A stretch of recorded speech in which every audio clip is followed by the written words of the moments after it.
Hello viewers, আসসালামু আলাইকুম। আশা করি সকলে ভালো আছেন। পাসপোর্ট সাইজের ছবি তৈরি করা এখন আর কঠিন কোনো কাজ নয়। মোবাইল বা কম্পিউটার ব্যবহার করে খুব সহজেই তৈরি করা যায় পাসপোর্ট সাইজের ছবি, যা পাসপোর্ট, এনআইডি, বিভিন্ন ফর্ম পূরণ কিংবা অনলাইন আবেদন সব জায়গায় ব্যবহার করা যায়। আজকের এই ভিডিওতে ধাপে ধাপে দেখাবো কিভাবে আপনি নিজেই খুব সহজে পাসপোর্ট সাইজের ছবি তৈরি করতে পারেন। তো চলুন শুরু করি।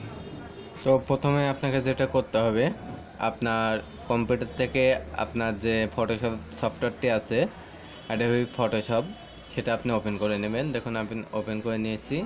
এরপরে আপনি যে ছবিটা আপনি পাসপোর্ট আকার করতে চান সেই ছবিটা সরাসরি সিলেক্ট করবেন। সিলেক্ট করে নিয়ে যে ফটোশপের উপরে ছেড়ে দেবেন। তাহলে কী হবে দেখুন, অতি সহজে কিন্তু এটা ওপেন হয়ে গেল। এখন যেটা করতে হবে, এটাকে পাসপোর্ট আকারে করতে হবে। এই জন্য চলে যাবেন, দেখুন এখানে একটি কাটার টুলস আছে, যেটাকে বলা হয় ক্রপ টুল। দেখুন এটাকে উপরে একটি ক্লিক করবেন। ক্লিক করার পরে দেখুন ওপরে দেখুন আপনি এখানে সাইজটা লিখে দেবেন। প্রথমে লিখবেন 1.5, এটা চওড়া। আর হাইট কত দেবেন, আপনি হাইট দেবেন হচ্ছে 1.9। এরপরে আপনি দেখুন রেজুলেশন দেওয়া আছে, রেজুলেশন এখানে দেবেন 300। এরপরে যেটা করতে হবে, এরপর দেখুন আপনার হয়ে গেছে। এখন এটা কি করতে হবে, এই ছবির উপর এসে শুধু এটা একটু মানে বাম পাশে ক্লিক করবেন, মাউসের আপনি বাম পাশে ক্লিক করবেন। ক্লিক করে মাউসটা টিপে মানে টেনে ধরে রাখবেন, মানে ক্লিক করে আপনি নিচের দিকে টেনে ছেড়ে দেবেন। যত দূর আপনি নেবেন ছবিটার এত ছেড়ে দেবেন। ছেড়ে দিয়ে এটা আপনি যে অ্যারো কি আছে বাম পাশে ডান পাশে, এটা ক্লিক করবেন। ক্লিক করার পরে আপনি ইচ্ছামতো এটা আপনি বসিয়ে নেবেন। এটা আমি ইচ্ছামতো ধরুন এটা বসিয়ে নিলাম। বসিয়ে নেওয়ার পরে কী করে ইন্টারফেস করবেন, তাহলে কিন্তু আপনার ছবিটা হয়ে গেল। এখন মূলত আপনি এটা আপনার পাসপোর্ট সাইজের ছবি কিন্তু আমার হয়ে গেছে, কিন্তু এখন আমার অনেক কাজ বাকি আছে। সেটা করতে হবে কি, এটা ব্যাকগ্রাউন্ড চেঞ্জ করতে হবে।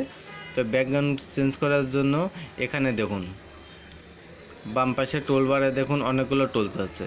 তো আপনি যেটা করতে হবে, এই যে এখানে যে টুলটা দেখেন এখানে নাম শো করছে না, ম্যাজিক অন টুল, এই টুলটা আপনি সিলেক্ট করে কি করবেন, নর্মালি এটার উপর জাস্ট ছেড়ে দেবেন। দেখুন চারিদিক কিন্তু হয়ে গেছে। এখন জাস্ট কী করতে হবে, আপনার কিবোর্ড থেকে ব্যাক স্পেস করলে কি দেখুন আমার ব্যাকগ্রাউন্ড কালারটা কিন্তু সাদা হয়ে গেছে।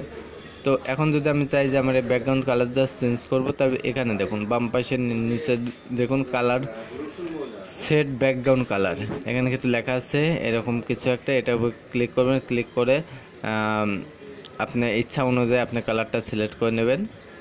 সিলেক্ট করে নিয়ে আবার ব্যাক স্পেস প্রেস করলে তখন কিন্তু এই কালারটা এখানে চলে আসবে। তখন দেখুন এগুলো কিন্তু পুরোপুরিভাবে হয়নি। তো এক্ষেত্রে কী করবেন, এটা কন্ট্রোল প্লাস প্রেস করে একটু এটা জুম করে নেবেন। জুম করে নেওয়ার পরে আবার কি করবেন, যে এখানে আরেকটা একটু টুলবার আছে, যে বিভিন্ন ধরনের টুল লেখা আছে, ল্যাসো টুল, পলিগনাল ল্যাসো টুল। তো এটা বিভিন্ন ধরনের কাজ আছে।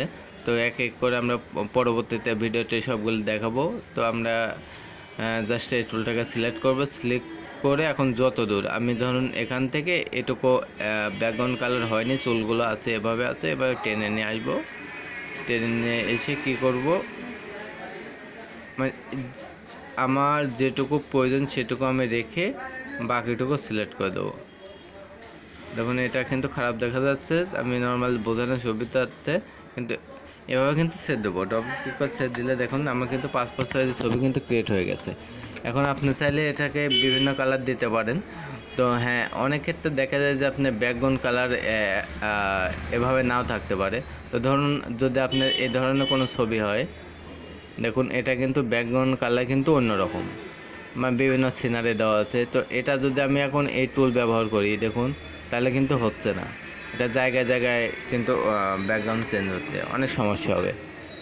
তো আপনি চাইলে এখান থেকে ল্যাসো টুল ব্যবহার করে করতে পারেন, বা আপনি যদি খুবই এক ক্লিকে এটা করতে চান সেক্ষেত্রে কী করবেন, সরাসরি আপনার ফোনে যে কোনো একটু ব্রাউজারে চলে যাবেন এবং সহজে এক ক্লিকে আপনি কিন্তু এই ব্যাকগ্রাউন্ড চেঞ্জ করতে পারবেন।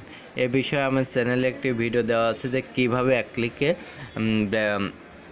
ছবির ব্যাকগ্রাউন্ড চেঞ্জ করা যায়। সেই ভিডিওটা আপনারা দেখে নিতে পারেন এবং সেই ভিডিওটা দিয়ে আপনি কিন্তু খুব সহজে এই ব্যাকগ্রাউন্ডটা চেঞ্জ করতে পারবেন।